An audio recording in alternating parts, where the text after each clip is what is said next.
Assalamualaikum warahmatullahi wabarakatuh mbokk ñu leen ci raw ñeneen jami ci Sa TV tey la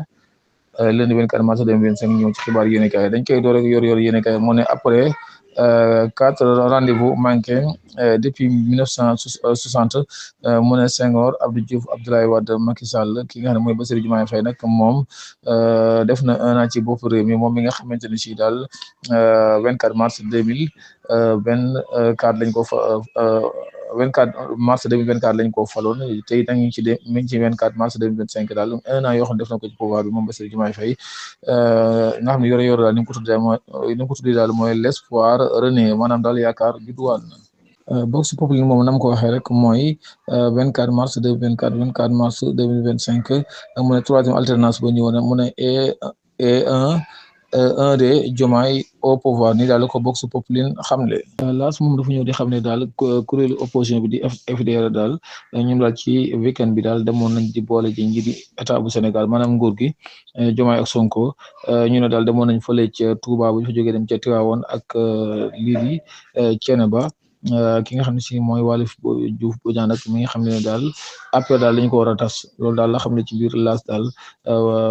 ñi di waa Pastef nag ginnaaw ba ñu organisé benn ndogu nag ñoom ñi nga xam ne ci journal laas daal ne saaga yi nga xam ne ñu ngi koy saaga seen leader daal loolu daal na dakk ñi nga xamante ne sax ñu ngi koy def ci télé ak rajo yi daal loolu daal na dakk ci ni mu gën a gaawee. Libération moom dafa ñu di xam ne daal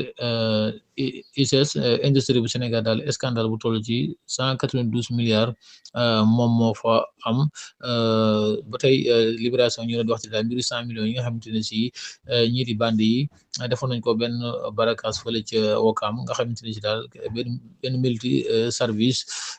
benn gérant multi service moom daal dafa yónni woon libéré am somb toll ci 100 millions ginnaaw ba mu ko déterré nag naka bandi ca banque bi lañ ko commencé topp nga xamante ni ci daal bi mu amee daal ci la porte woon plainte ñii di waa dig nag jugoon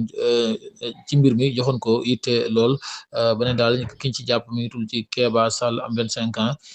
Cheikh Moussa Sidibé am 23 ans ñu ne ñi daal arrêté nañ leen ba récupérer lu toll ci 17 millions maanaam fukki millions ak juróom-ñaar yoo xamante ne ci 100 millions yi ñu jëloon récupérer nañ ko ci daal nga xamante ne sa jamono ji nga xam ne ki ñuy wër mi ngi tudd ci Souleymane Ba moom daal ñu ngi koy recherche ba léegi jàppaguñ ko daal ni daal ko Libération xamle. L'Observateur moom ñëw na di xamle 1 an yi nga xam ne Bassirou Diomaye Faye def na ko ci bopp réew mi daal mu ne daal lu jëm ci mbirum santé économie wàllum politique wàllum liberté d'expression daal mu ne lii lépp daal jox na ko ay borom yi xam-xam ay expert daal ñu jàngatal ko.